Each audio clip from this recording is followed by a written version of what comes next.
मिथिलांचल, और थोड़ा मिथिलांचल समझा भी दीजिए। देखिए, हम लोग अभी बात कर रहे थे मिथिलांचल को लेकर के, बात जो हो रही थी, जो ये वो इलाका है जहां ऑलरेडी बीजेपी का मजबूत आधार है। इसमें दरभंगा का इलाका आता है, मधुबनी का इलाका आता है, समस्तीपुर का इलाका आता है, मतलब बड़ा इलाका जो सीतामढ़ी तक जाते, सीतामढ़ी पूरा तो नहीं लेकिन सीतामढ़ी का इलाका भी आता है। तो ये मिथिलांचल का एरिया है, ब्राह्मण, मैथिल ब्राह्मण और उसी अनुपात में यादव और मुसलमान आबादी भी होती है। लेकिन ये इलाका कम्युनल पोलराइजेशन का भी इलाका होता है। जैसे मधुबनी की लोकसभा सीट होती है, अशोक यादव चुनाव जीतते हैं वहाँ, तमाम कोशिश के बावजूद वहाँ बड़े मुस्लिम लीडर हुए लेकिन वो चुनाव जीतना अब उनके लिए मुश्किल हो गया। तो एक पोलराइजेशन का इलाका है और इस इलाके में अगर ये रिजल्ट दिख रहा है तो इसका मतलब कि वो जो प्रदीप जी कह रहे हैं कि कास्ट के ऊपर जो एक ओवरराइडिंग फैक्टर है, वो इस इलाके में ओवरराइडिंग फैक्टर एक हिंदुत्व का है, नरेंद्र मोदी के चेहरे का है, और फिर जो नीतीश कुमार का एक विनिंग नैरेटिव है लाभार्थी योजना का, उसका भी एक आप लोगों की बेहतर अंडरस्टैंडिंग होगी। मिथिलांचल की ये 70 सीटें हैं, पिछली बार जो है आगे तो रही एनडीए, इसी अनुपात में आगे रही थी या इस बार ज्यादा दिख रहा है? अनुपात में लगभग इसी अनुपात में आगे है, लगभग इसी अनुपात। नहीं, पर सौरभ जी एक बात समझने की है यहाँ पे कि अगर जिस प्रकार का ये जो डेटा आ रहा है, ये डेटा ये भी इस डेटा से फिर हम ये भी इन्फर कर सकते हैं कि ये जो इस इलाके में ऐसा नहीं है कि और ये जो वीआईपी वाला जो समुदाय जिसको आप कहते हैं उसका भी प्रभुत्व है।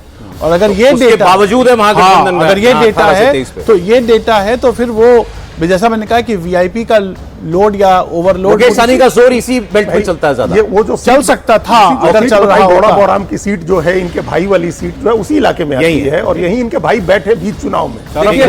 मिथिला जो है ना, नहीं सुनिए, मिथिला को आप दूसरे मैंने सुनिए, मिथिला जो है, सर एक सेकंड, मिथिला जो है भारत की सभ्यता, संस्कृति, अध्यात्म और धर्म के भारत का एक प्रमुख केंद्र है। वहां आज भी विस्पी क्षेत्र में ऋषि याज्ञवल्क्य का वो जगह दिखाई जाती है, वहां अहिल्या का वो दिखाता है, गौतम मुनि का है, कपिल मुनि का वहां आप देखिए कालिदास का है, विद्यापति का वो क्षेत्र है। आप शंकराचार्य जो है मंडन मिश्र से शास्त्रार्थ करने गए, आप क्या उस क्षेत्र को केवल जाति के आधार पर गिनते हैं? तो फिर तो हिंदुत्व पूरा असफल है। नेपाल के जनक, उन्होंने कह तो दिया जाति और धर्म दोनों। नहीं, नेपाल से लगा हुआ जो राजा जनक के दूसरे भाई थे, उनका राज उसी क्षेत्र में था जो जनक का और याज्ञवल्क्य का संवाद आता है। माता जानकी का मंदिर बन रहा है, माता जानकी का मंदिर बन रहा है। उसका भी प्रभाव है। उस क्षेत्र के जो एक सामूहिक मनोविज्ञान परिवर्तित हुआ है पिछले 10 सालों में, उसको निकाल करके आप केवल ये कहेंगे कि ये जाति है, गिन लो। नहीं, मैं आपको अपना प्रयास बता देता हूं क्या, इसलिए मैंने आपसे वो पूछा था कि पिछली बार इस रीजन में कितना कैसा परफॉर्म किया। हमें तो ये पता लगाना है ना कि पिछली बार की तुलना में इस बार कहां हवा जा रही है, तो लगभग वैसा ही है जैसा दर्शकों की दृष्टि से देखिए क्षेत्रों के, आप देखिए बिहार को एक दूसरे रूप में देखिए।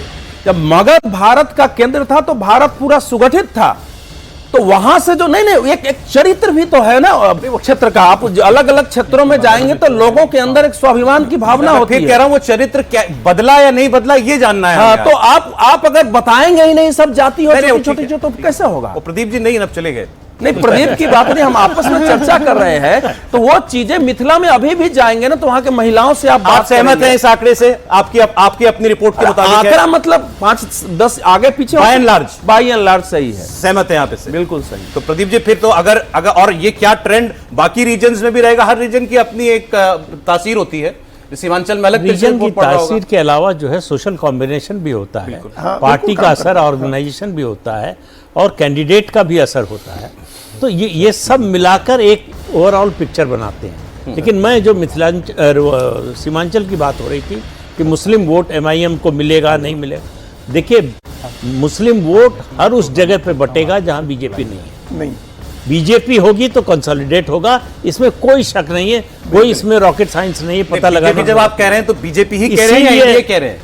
नहीं, बीजेपी कह रहे हैं। अच्छा, नीतीश कुमार के नाम पर थोड़ा मुसलमान जो है आरजेडी जितना नहीं कभी आएगा, लेकिन थोड़ा बहुत आता है। होस्टाइल नहीं रहता है, होस्टाइल नहीं रहता कि इनको हराना है। जेडीयू ने बीजेपी के मामले में होता है कि इनको हराना है किसी भी।